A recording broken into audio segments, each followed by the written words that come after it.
December 8, 1941, Tokyo early morning. The news arrives exactly as planned. Radio reports confirm it: American battleships burning at Pearl Harbor, aircraft destroyed on the ground.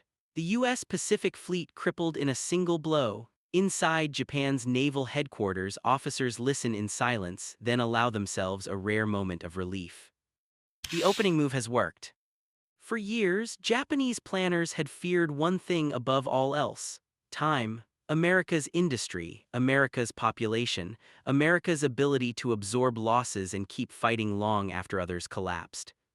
Pearl Harbor was meant to solve that problem. To Japan's leadership, the logic felt airtight. Strike first, strike hard, destroy American morale, force Washington into negotiations before its factories could fully mobilize. The Pacific, vast and distant, would protect Japan while it consolidated a defensive perimeter stretching from Southeast Asia to the Central Pacific. By the time the United States was ready to fight seriously, Japan believed the war would already be decided. That belief shaped everything. In the first months of 1942, Japan's success seems almost effortless.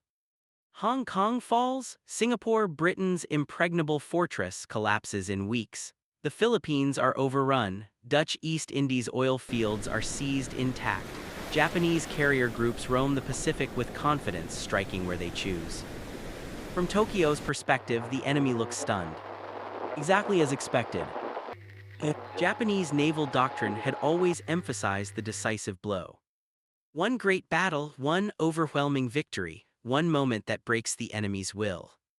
Pearl Harbor fits that vision perfectly.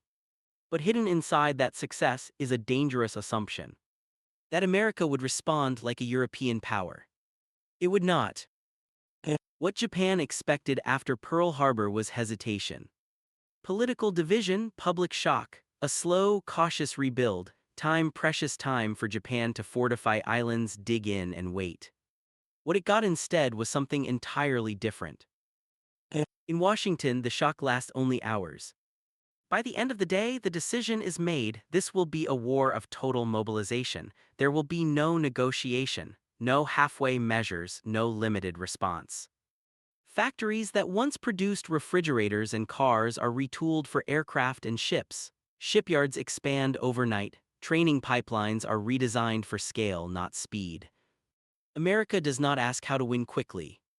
It asks how to win completely. Japan does not yet see this. From across the Pacific, the early signs are easy to dismiss. American forces retreat, isolated garrisons surrender, counterattacks are small, symbolic, easily repelled. To Japanese commanders, this confirms everything they believed. The enemy is unprepared, disorganized, overmatched.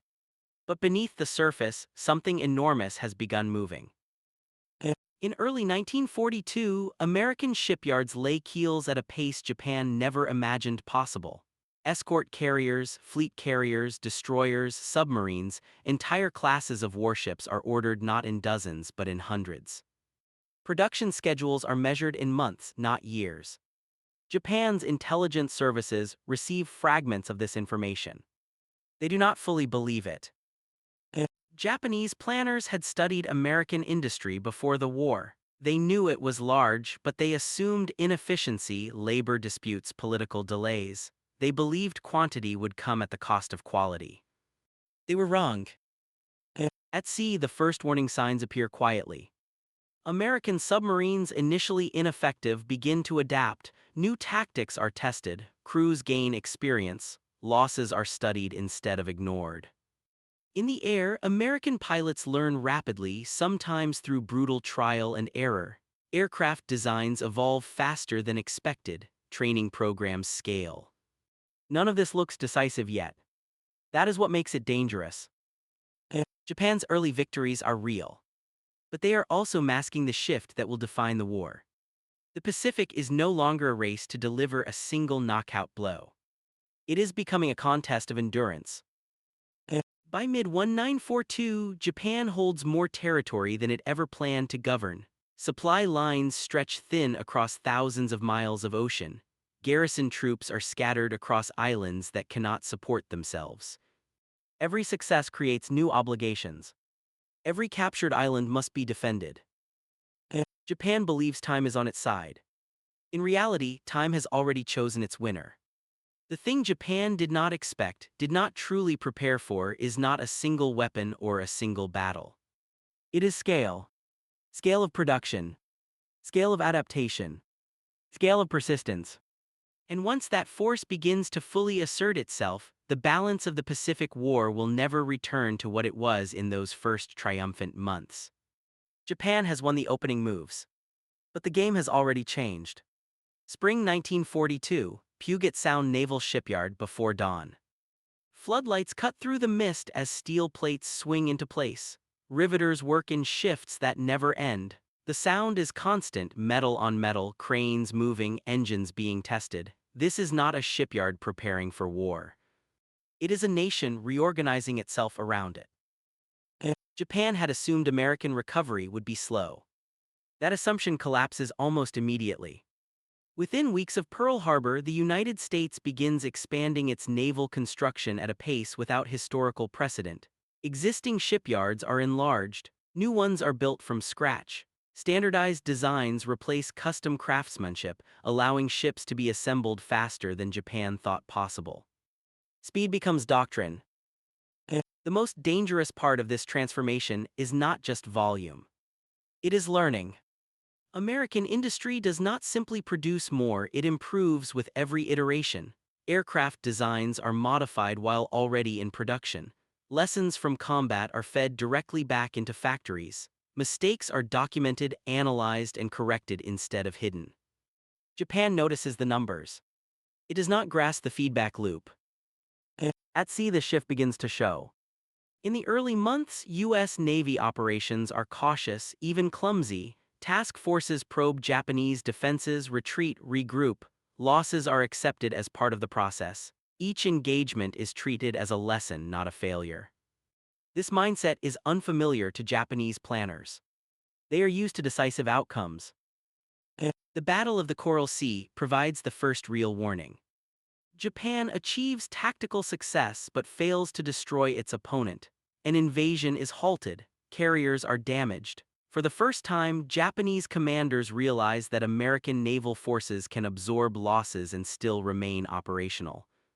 The war does not reset. It continues. Then comes Midway. 4 Japanese fleet carriers, veterans of Pearl Harbor, are lost in a single afternoon. The shock is profound, but what follows is worse. American losses do not cripple future operations. New carriers are already nearing completion. Japan's replacement capacity cannot match this. The imbalance is not only industrial. It is organizational. American command structures reward initiative and adaptation.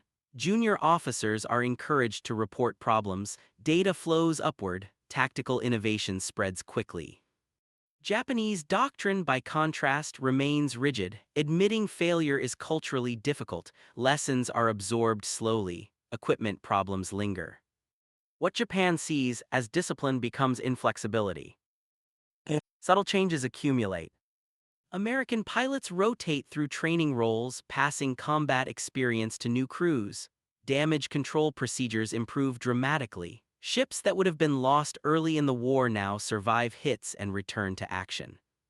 Japan notices that American ships no longer sink as easily. That realization arrives too late. By late 1942, the pattern is undeniable. For every ship Japan loses, America replaces 2. For every pilot Japan trains, America trains 10. For every tactical adjustment Japan debates, America implements immediately. The war has shifted from skill versus skill to system versus system. Japan had expected to face an enemy shocked into hesitation. Instead, it faces one that grows stronger with every blow. And while Japan still believes the decisive battle lies ahead, America has already reframed the conflict. This is no longer about a single moment.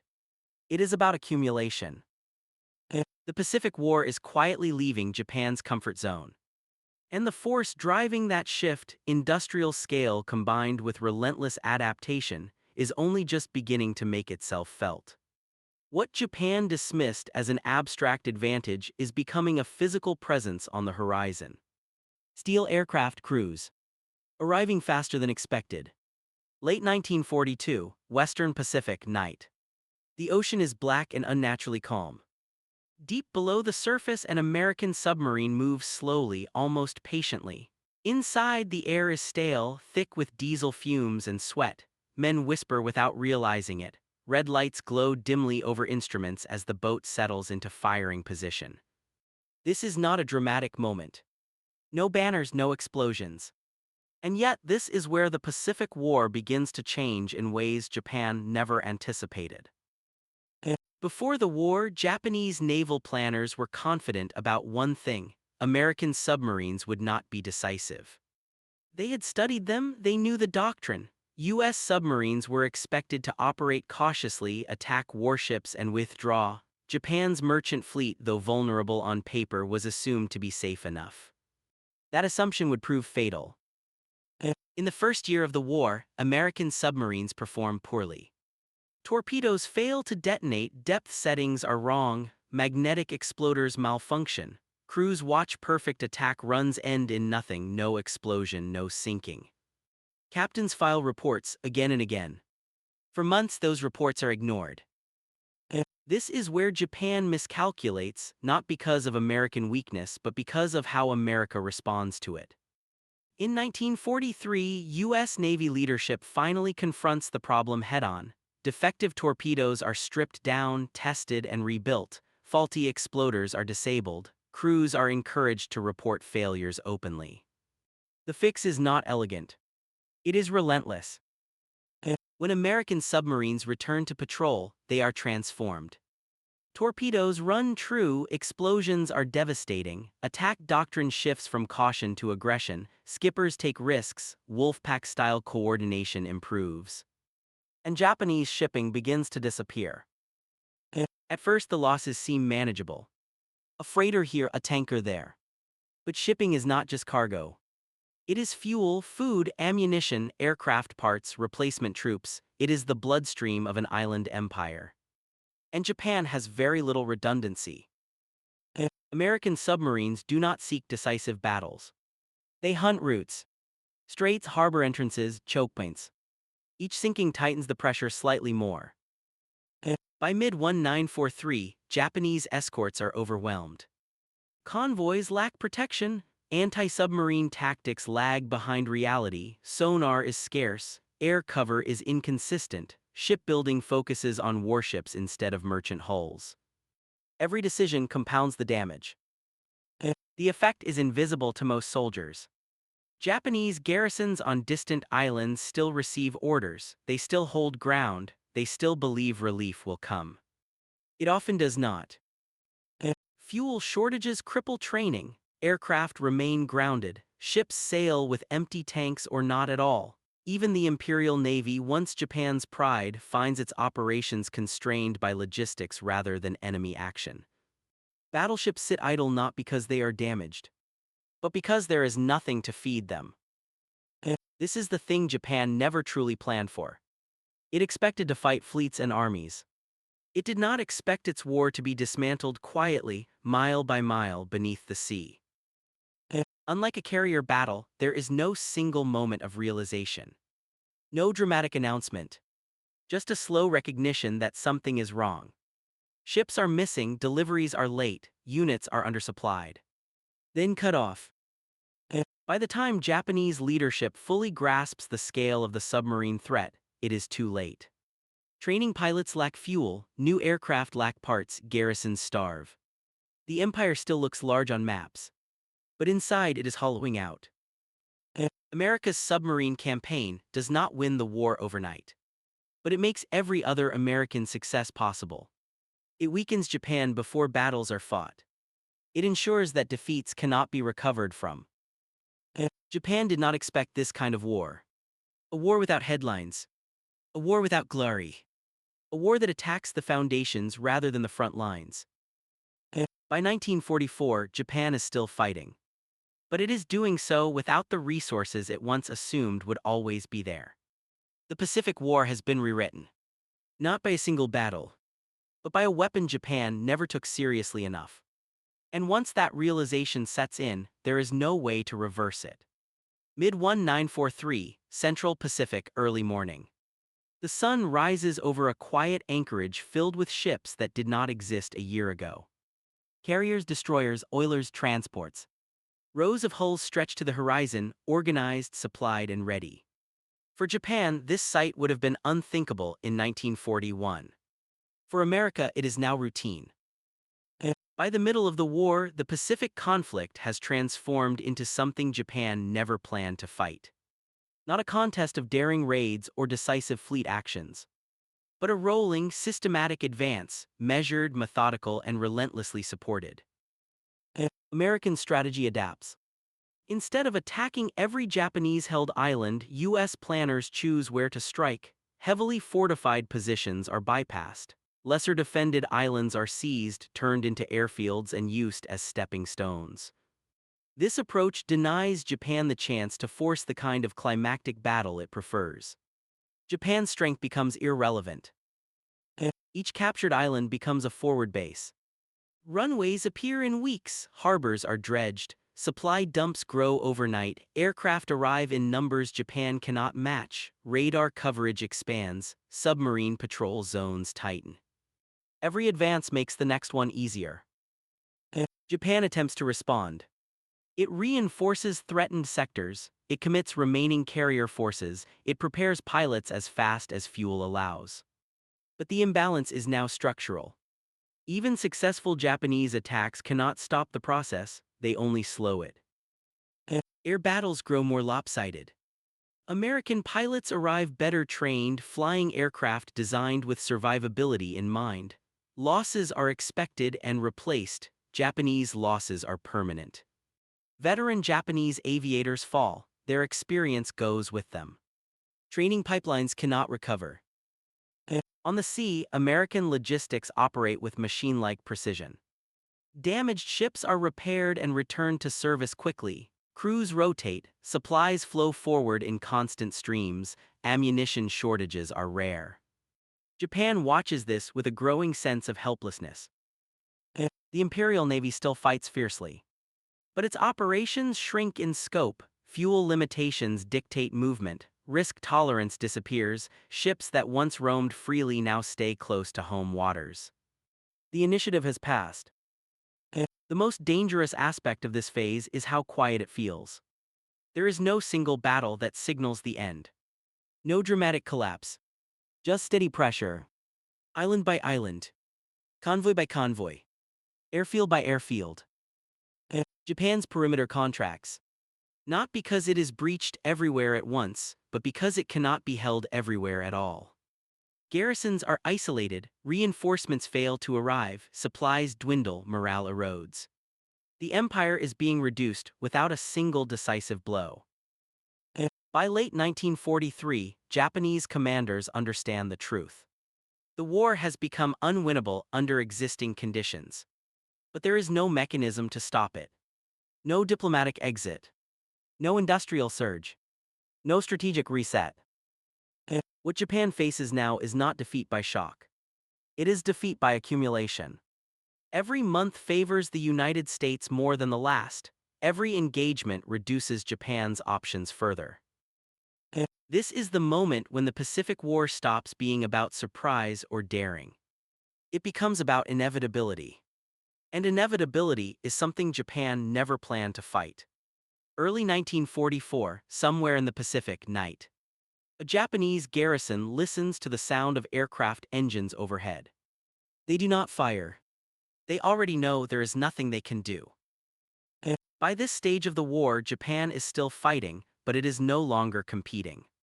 Its armies remain disciplined, its soldiers remain determined, its leaders still speak of decisive action.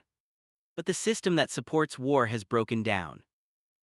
What Japan never truly anticipated was not a single weapon, battle, or tactic. It was irreversibility. Once the balance tipped, there was no mechanism to bring it back. American industry does not pause. American training pipelines do not shrink. American logistics do not slow. Every month more ships arrive, more aircraft appear, more crews rotate in. Losses are absorbed without altering the plan. Japan, by contrast, fights every battle as if it might be the last opportunity to change the war. And when that battle fails, there is no recovery. Pilots cannot be replaced fast enough, fuel cannot be spared for training, ships cannot sail without risking total loss. Each decision narrows the future. The Pacific War has become asymmetrical in a way Japan never planned for. Not skill versus skill. Not courage versus courage. But capacity versus limitation. This is why late-war Japanese strategy becomes increasingly desperate. Risk rises, sacrifice increases. The search for a decisive moment intensifies because only something dramatic seems capable of breaking the pattern. But the pattern cannot be broken. By 1945, Japan's defeat is not a sudden collapse. It is the final stage of a process that began years earlier. When Pearl Harbor failed to produce negotiation. When American industry shifted into full motion. When submarines cut the arteries of an island empire. When adaptation outpaced tradition. The Pacific War is often remembered for its great battles. Midway. Guadalcanal. The island campaigns. But the true turning point is quieter. It is the moment Japan realizes that no matter how hard it fights, the war will not slow down for it. The thing Japan did not expect and never found a way to stop was a war that grew stronger over time. A war where momentum could not be reversed. A war where endurance mattered more than brilliance.